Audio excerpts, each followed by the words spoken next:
श्री नीलाचल तत्व संधान परिषद जून मासर आलोचना चक्र जगन्नाथ वल्लभ मठ परिसर में अनुष्ठित हो प्रोफेसर डॉक्टर उमेश चंद्र चिन्नरा कार्यक्रम रे सभापतित्व करथिले।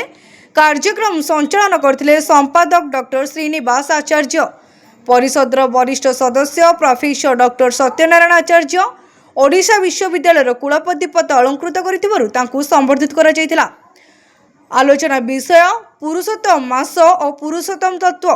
उक्त विषय रे भित्ति प्रबंध उपस्थापना करथिले डॉक्टर श्रीनिवास आचार्य, डॉक्टर नरेश चंद्र दास एवं पूर्णचंद्र गोछिकार।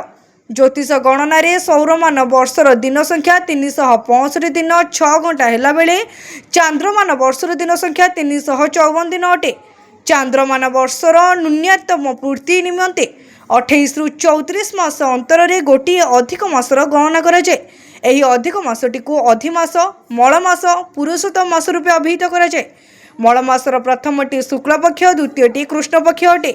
एही आलोचना रे सत्यनारायण मिश्र, भास्कर मिश्र, नरेश चंद्र दास, नृसिंहचरण साहू, अशोक आढ़, नकुलीचरण साहू, कोटेश चंद्र पात्र, प्यारी मोहन पट्टनायक, विपिन बिहारी दलाई, निहारिका पट्टनायक, प्रशांत कुमार पात्र, नवकिशोर शतपथी, जसवंत साहू, शंकरषण प्रधान, ज्योत्स्नाराणी प्रधान, संध्याराणी छिन्नरा, नृसिंहचरण मिश्र, विनोद कुमार पंडा, सारंगधर षडंगी, डॉक्टर प्रमोद कुमार दलाई, मीरा महांती, सुनील कुमार मिश्र प्रमुख उपस्थित थिले। शेषरे धन्यवाद अर्पण करथिले।